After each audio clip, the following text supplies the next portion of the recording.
Film की शुरुआत होती है एक फैमिली को दिखाने से, जिसमें मेसी नाम की एक लड़की अपनी मॉम और डैड के साथ रहा करती थी। आज उसके डैड की बर्थडे थी, जिनके लिए मेसी ने केक बनाया था। केक लेकर डैड के पास जाते हैं बर्थडे विश करने के लिए, जहाँ हमें पता चला कि उसके डैड पैरालाइज है, जिसकी वजह से ना तो वो चल फिर सकते हैं और ना ही कुछ बोल सकते हैं। तो हर वक्त वो बस व्हील चेयर पर ही रहती है। जिसके बाद ये दोनों माँ बेटी उनकी बर्थडे मनाने लगती है और यहाँ उसकी मॉम अपने हस्बैंड को गिफ्ट भी देती है, जो अजीब सा ही गिफ्ट था, क्योंकि उसे खोलने पर कुछ हथियार और चाकू निकलते हैं, जो खुद मेसी की मॉम रोज ने बनाए थे। हैरत वाली बात की उनकी हैंडल किसी हड्डी से बने लग रही थी, जो चीज मेसी के डैड ने भी नोटिस कर ली थी। वो काफी गौर से उन्हें देखने लगे, पर क्या करती, चाहकर भी कुछ बोल नहीं पाती। अब मेसी की मॉम रोज अपने हस्बैंड को एक इंजेक्शन लगाती है, जिसके बाद उन्हें केक खिलाने लगी। तभी इनके दरवाजे पर दस्तक होने लगी। ये हैरान रह गई कि इस वक्त कौन हो सकता है। तब मेसी और रोज दरवाजे की तरफ जाने लगी, लेकिन तभी ये दस्तक तेज हो गई। ऐसा लग रहा था जैसे कोई जोर जोर से दरवाजा पीट रहा है, जिस वजह से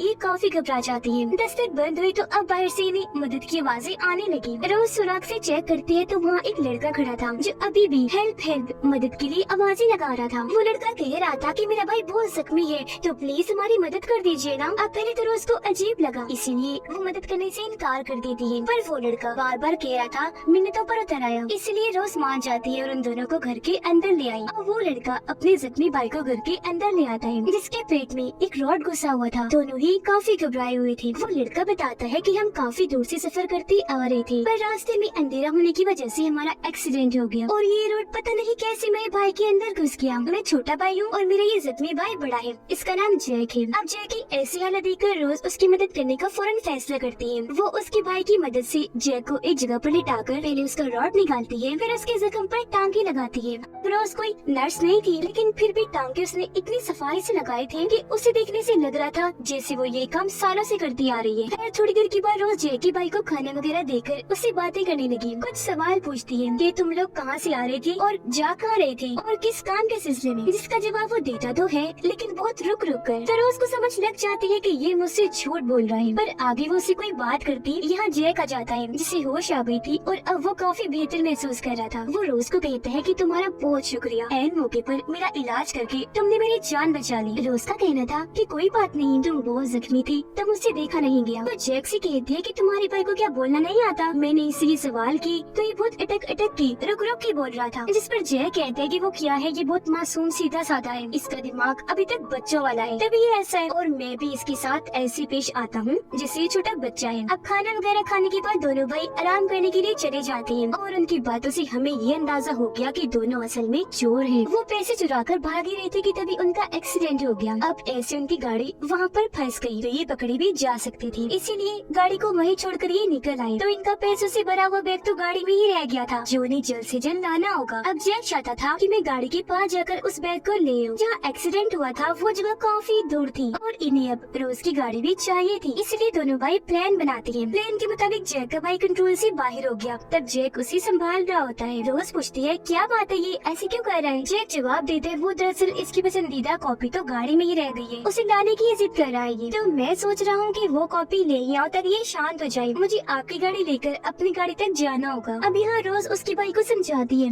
कि बेटा ऐसी जिद नहीं करती, तुम्हें कॉपी चाहिए ना, मिल जाएगी, थोड़ा सब्र रखो। जिस पर उसका भाई थोड़ा शांत हो गया, लेकिन फिर रोज को पता नहीं क्या हुआ, वो कहती है कि मुझसे भी इसकी ऐसी हालत देखी नहीं जा रही, चलो इसे ला ही देती है वो कॉपी। जो कहकर अब रोज और जैक गाड़ी लेकर एक्सीडेंट वाली जगह पर जाने के लिए निकल गई। पर जाते जाते रोज मेसी को कहती है कि बेटा तुम घर पर अकेली हो, ओके, तो जैक के भाई से ज्यादा बात मत करना। इस पर मेसी मान भी गई, कहती है मामा आप बिल्कुल बेफिक्र होकर जाइए, मैं पूरा ख्याल रखूंगी। जिसके बाद वो दोनों निकल गयी। जब रास्ते में थी तो अपनी अपनी फैमिलीज के बारे में बात करने लगे। यहाँ रोज दुखी होते हुए बताती है कि मेरा भी एक बेटा था, पर एक गाड़ी से उसका बहुत बुरा एक्सीडेंट हुआ, जिस वजह से उसकी मौत हो गई। मेरा बेटा मुझे बहुत प्यारा था, जिसे मैं आज भी बहुत याद करती हूँ। घर में मेसी को हम देखते हैं, जिसका जैक के भाई से बात करने का बहुत दिल कर रहा था, क्योंकि आज वो पहली बार किसी और से बात करने वाली थी। असल में रोज ने शुरू से ही उसे बहुत सख्ती वाले माहौल में पाला, कभी भी मेसी को उसने किसी से बात करने नहीं दी। यही वजह है कि आज तक उसने सिर्फ अपनी मोम रोज से ही बात की। तो उसे देखकर मेसी का बहुत दिल चाह रहा था कि इससे बात करूं। वो फिर काफी सोचने के बाद आखिर जैक के भाई के पास चले ही जाती है और उससे बातें करना शुरू कर देती है।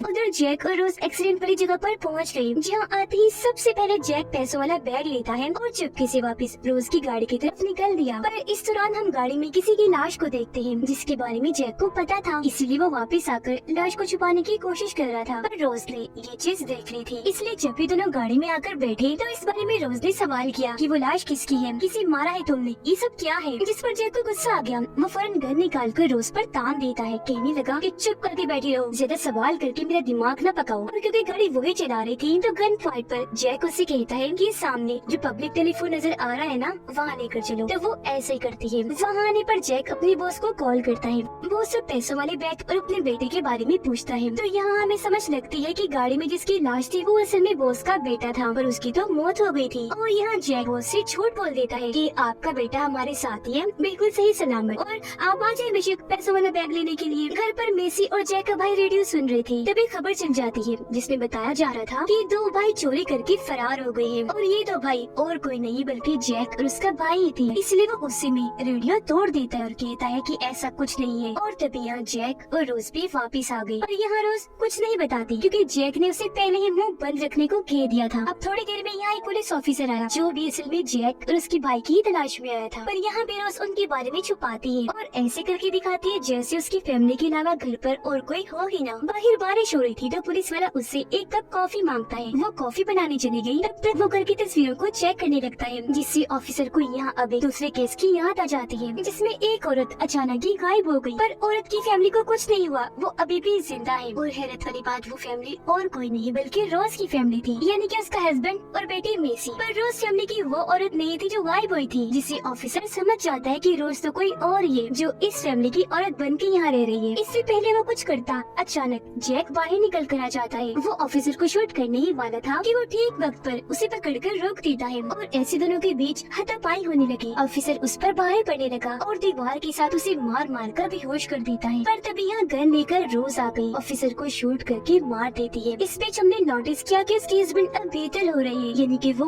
बोलने की कोशिश कर रही थी। पर ये चीज रोज ने देख ली थी। वो जल्दी से इंजेक्शन लेकर अपने हस्बैंड के पास आई और फौरन उन्हें लगा देती है, जिससे वो दोबारा बेहोश होने वाली हो जाते हैं। अब इस सारी सूरत हाल से हम समझ पाए कि रोज कोई आम औरत नहीं है, बल्कि उसकी जिंदगी के भी गहरे राज हैं जो वो ऐसी है। अब ये देखकर मेसी काफी डर गई, जिसके बाद रोज आकर उसे गले से लगाकर शांत करती है। रोज फिर अपनी बातों में मेसी को उलझाकर उसे मना लेती है और ये दोनों माँ बेटी उस ऑफिसर की लाश को जंगल में ठिकाने लगाने चाहती है। रोज ऑफिसर की लाश को वहाँ इस तरह रखती है ताकि सबको लगे कि किसी मुजरिम ने ऑफिसर पर गोली चलाई और इसमें उसकी मौत हो गई। अब हम जैक और उसके भाई को बेसमेंट में देखते हैं, भागने के लिए घर से बाहर आ जाते हैं। पर जैक को याद आया, ओह शिट, मैं तो पैसों वाला बैग घर के अंदर ही भूल आया। जिस पर उसका भाई कहता है, छोड़ो भाई, रहने दो, भूल जाओ उन पैसों को। पर जैक कहते है कि नहीं, तुम इंतजार करो, मैं जाता हूँ और पैसे लेकर आया बस 2 मिनट में। अब जब वो खिड़की के जरिए घर के अंदर जाने लगा तो अब की बार वो एक खुफिया कमरे में आ पहुँचता है, जहाँ पर उसे एक औरत बहुत ही बुरी हालत में बंधी हुई मिलती है। उसकी हालत इतनी खराब थी कि चेहरा भी अजीब सा हो गया था और सबसे दर्दनाक बात, उसके हाथ पाँव काट दिए गए थे। और अब यहाँ सारा राज खुलकर सामने आता है। यहाँ जैक को पता चला कि ये औरत ही असल में इस घर की असली मालकिन है और ये फैमिली यानी हस्बैंड और बेटी मेसी भी इसी की है, यानी कि वो गायब नहीं हुई थी बल्कि उसे अगवा करके उसके इसी घर में ही कैद कर दिया था। असल में जैसा कि रोज ने बताया था कि मेरी बेटे की कार एक्सीडेंट में मौत हो गई, तो उसकी बेटे की मौत इसी औरत की गाड़ी से हुई। पर वो नॉर्मल एक्सीडेंट था, इसने जानबूझ के नहीं मारा था उसे। पर रोज तो बेटे की मौत से इतना पागल हो गई कि उसने बदला लेने का ठान लिया। उसने इस औरत की पूरी ही फैमिली को कैद कर लिया, जिसमें सबसे पहले उसने हस्बैंड को ऐसी दवाइयाँ दी कि उसका जिस्म पैरालाइज हो गया, जिससे वो चलने फिरने की क्या बोलने के काबिल भी न रहा। उसका अपने जिस्म पर ही कंट्रोल खत्म हो गया। करीब बात मेसी की, उस वक्त वो काफी छोटी थी तो इन बातों को वो नहीं समझ सकती थी। तब उसे भी रोज ने अपनी बातों में उलझाकर ये कह दिया कि मैं तुम्हारी माँ हूँ, और तभी से वो रोज को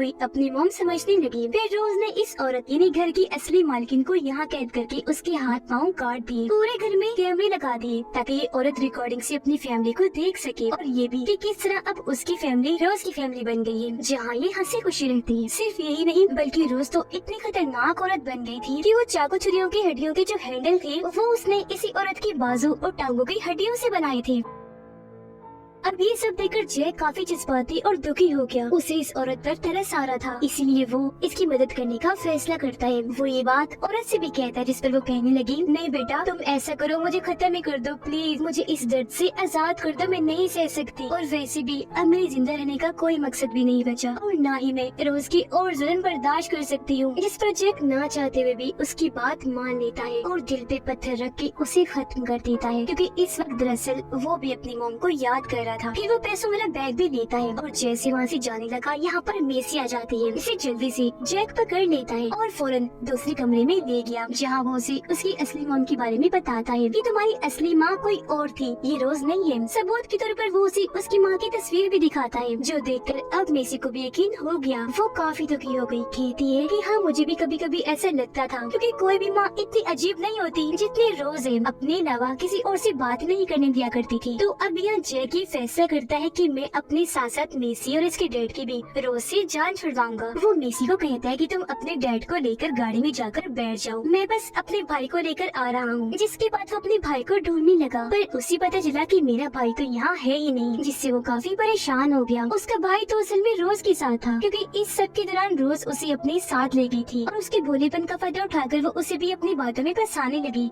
ये कह देती है कि तुम मेरे बेटे जैसी हो और आज से मैं ही तुम्हारी माँ हूँ। अब यहाँ जैक का भाई, जिसे बचपन से माँ का प्यार नहीं मिला, आज उसे रोज के अंदर अपनी माँ नजर आ रही थी। वो उसकी बातों में आ जाता है और ऐसा ही रोज के साथ था, वो उसमें अपने बेटे को देख पा रही थी। अब जैक वापस घर में आया अपने भाई को लेने के लिए, और पहले ही रोज उस पर गोली चला देती है, जिससे वो काफी जख्मी हो गया। ठीक इसी वक्त मेसी यहाँ पर आई और उसे सहारा देकर बाहर ले जाती है कि तभी यहाँ उनका बॉस भी आ गया, जो जैक से पूछते है कि यहाँ पर क्या चल रहा है और मेरा बेटा और पैसे कहाँ हैं। तो अब यहाँ जैक रोज को बचाने के लिए अपने बॉस को ये कह देता है कि इस औरत के पास ही आपका बेटा भी है और पैसे भी। पर उसके बॉस को पता था कि ये झूठ बोल रहा है, क्योंकि उसने आते हुए इनकी गाड़ी देख ली थी, जिसके अंदर उसके बेटे की लाश थी। इसीलिए वो यहाँ जैक पर बरसता है, उसे काफी मारता भी है, कहने लगा कि तुम्हारी वजह से मेरे बेटे की मौत हो गई है और अब देखना मैं तुम्हारे भाई को भी नहीं छोड़ूंगा, उसे भी मरना होगा। अब बॉस जैक को पकड़ के आगे बढ़ा, जहाँ सामने से रोज आ रही थी। बॉस उस पर गन तान देता है कि जैक के भाई को मेरे हवाले कर दो। अब रोज का बेटा समझ रही थी, वो भी उस पर गन तान देती है और उसे जैक को भाई देने से मना कर देती है। अब इससे पहले कि बॉस आगे बढ़ता, रोज उस पर शूट करके उसकी जान ही ले लेती है। अब यहाँ बॉस का साथी भी उसके साथ आया था, जो गन उठाकर रोज के पीछे आके खड़ा हो जाता है। वो शूट करने ही वाला था कि तभी पीछे से जैक का भाई आकर वो उसके साथी पर ही चाकू से वार कर देता है, जिससे उसकी तो मौत हो गई। पर यहाँ हमने देखा कि अब वो भी रोज को अपनी माँ समझ रहा है और ये दोनों ही माँ और बेटे का रिश्ता निभा रहे हैं। मेसी अपने डैड को लेकर यहाँ से निकल जाती है और जैक पीछे ही छूट गया, वो उसे लेकर नहीं गई। अब हम कुछ दिन के बाद का वक्त देखते हैं, जहाँ पर मेसी अपने डैड का इलाज करवा रही थी और वो भी अब ठीक हो रही थी। पुलिस भी अब रोज की तलाश कर रही है, क्योंकि पुलिस को उसकी सच्चाई पता चल गई है कि वो कितनी खतरनाक औरत है। उसने इतने सारे लोगों के साथ साथ उनके एक ऑफिसर को भी खत्म कर दिया था। और अब हमें रोज दिखाई जाती है, जो जैक की भाई के साथ सबसे दूर रह रही थी और वो उसकी वैसी देखभाल कर रही थी जैसे एक मॉम करती है, और वो भी उसके साथ हंसी खुशी रह रहा था। उसने अपने भाई जैक को भी भुला दिया था। पर अब हम बहुत ही दर्दनाक सीन देखते हैं, जब रोज कैमरा की तरफ देखती है, उसके चेहरे पर शैतानी मुस्कुराहट थी, यानी कि उसने यहाँ भी कैमरे लगाए हुए थे। और इस बार कैमरा की उस तरफ और कोई नहीं बल्कि जैक था, जिसके साथ भी रोज ने वैसे किया था जैसा मेसी की असली मॉम के साथ किया, यानी कि जैक के हाथ पाँव भी काट कर उसे एक जगह पर बैठा दिया था। वो भी बस कैमरा के जरिए अपने भाई को देख सकता था और अब उसकी जिंदगी भी किसी अजाब जुल्म से कम नहीं रह गई थी। रोज उसे भी ये दिखाना चाह रही थी कि अब तुम्हारा भाई मेरा हो गया है, यानी मेरा बेटा बन गया है। यहाँ जैक काफी दुखी हो गया, क्योंकि उसे अफसोस था कि शायद ये मुझे मेरे गुनाहों की सजा मिल रही है, जो आज मैं इस हालत में हूँ। वो भी अपने लिए मौत मांग रहा था और उसके दर्द को दिखाते हुए ही ये फिल्म इधर ही खत्म हो जाती है।